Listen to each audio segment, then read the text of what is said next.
নমস্কার বন্ধুরা, সবাই কেমন আছো? আশা করি ভালো আছো। তোমাদের ভালোবাসা আমিও ভালো আছি। আজকে একটা কুলের রেসিপি নিয়ে তোমাদের সামনে চলে এসেছি। কুলের আচারের রেসিপি। দেখো কিভাবে আমি করছি সেটাই তোমাদের সঙ্গে আজকে শেয়ার করব। প্রথমে কুলগুলোকে ভালো করে ধুয়ে শুকিয়ে নিয়েছি। এবার কুলের যে বোটাগুলো রয়েছে ওগুলোকে কিন্তু ফেলে দিতে হবে। ওগুলোকে ফেলে তারপর আমি ছোট ছোট কুল, বেশি বড় নয়, আর পাকা কুল মিষ্টি, খুব যে টক তা নয়। কী কী দিচ্ছি এই কুলের মধ্যে সেটাই তোমাদের সঙ্গে শেয়ার করব। ভাজা মশলার মধ্যে আমি দিচ্ছি শুকনো লঙ্কা, 4-5টা শুকনো লঙ্কা নিয়েছি ছোট ছোট, তেজপাতা, দারচিনি, 4টে ছোটো এলাচ, মৌরি, জিরে, ধনে আর গোলমরিচও নিয়েছি বেশ অনেকটাই। যার যতটা ঝাল খেতে ইচ্ছা হবে সে সেই পরিমাণে নেবে।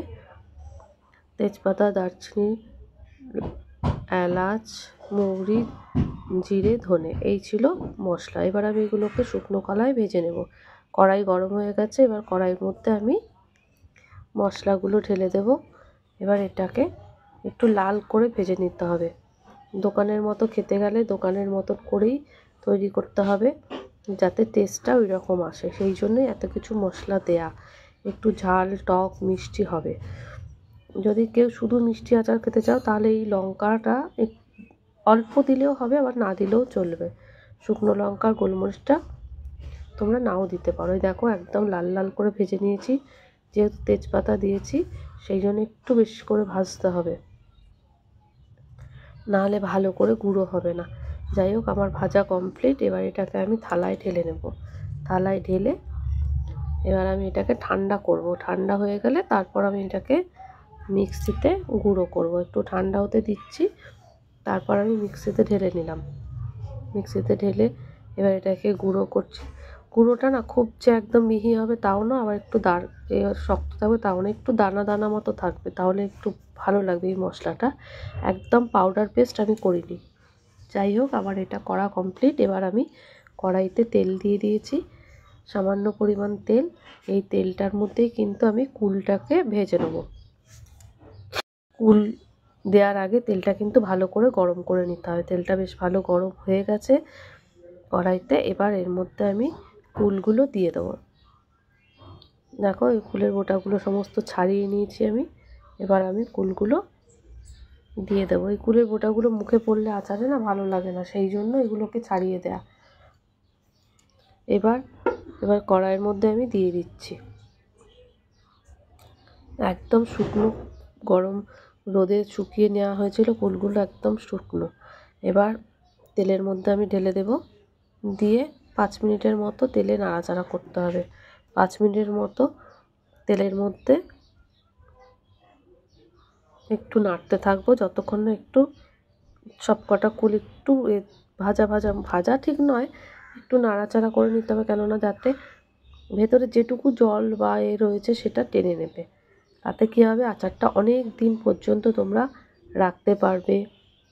যারা অনেক বেশি কুলের আচার করতে চাইছো তারা যদি এইভাবে করো তাহলে কিন্তু 1 বছরও তোমরা কিন্তু কাঁচের বয়ামে করে রেখে দিতে পারো, খুব ভালো থাকবে। এই যে তেল দিয়ে ভাজা হলো, এইটা হচ্ছে সেই কারণে। এবার আমি একটু হলুদ আর 1 চামচে নুন দিয়ে দেব।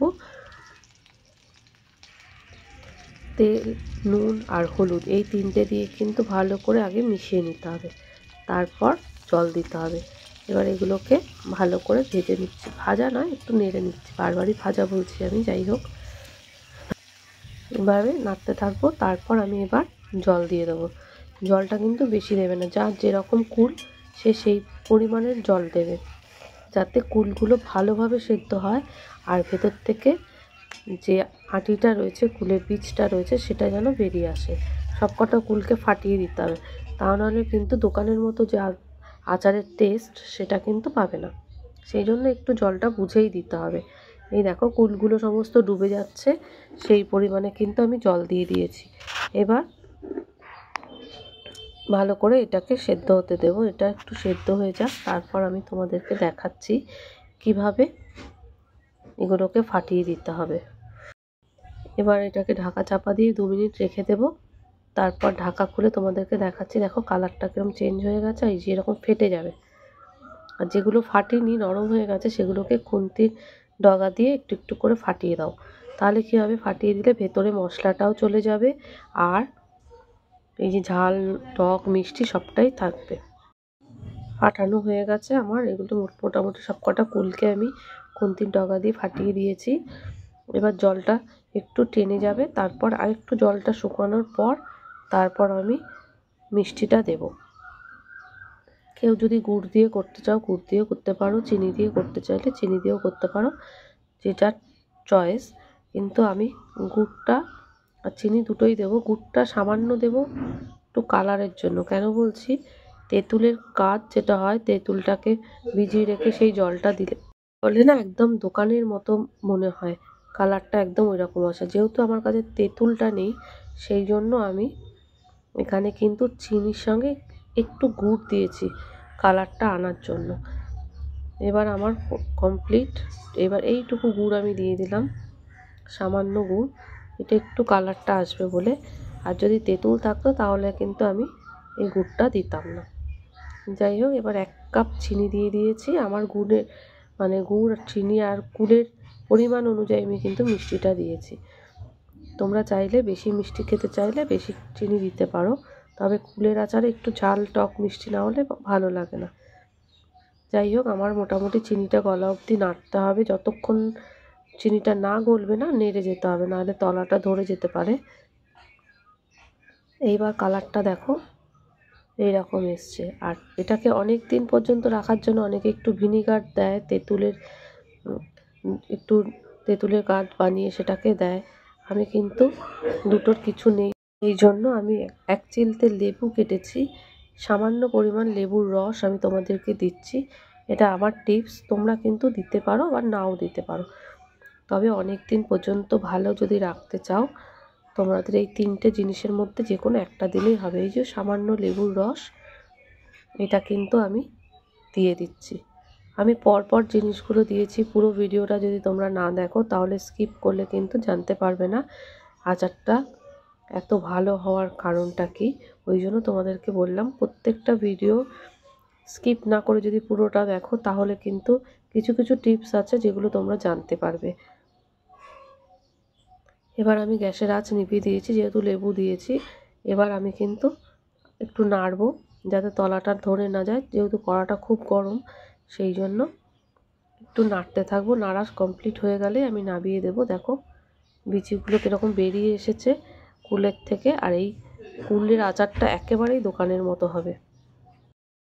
আমার কমপ্লিট হয়ে গেছে। এবার তোমাদেরকে আমি নামিয়ে দেখিয়ে দেব কেমন হয়েছে। তার আগে আমি মশলাটা দিয়ে দিচ্ছি। দেখো আমি 2 চামচ মতো ভাজা মশলা যেটা করে রেখেছিলাম সেই মশলাটা দিয়ে দেব।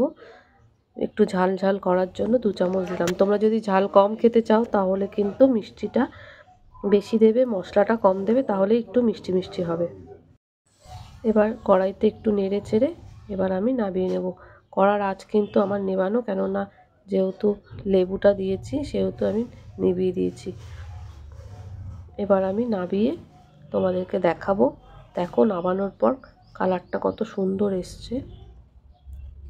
আমার আচার কমপ্লিট।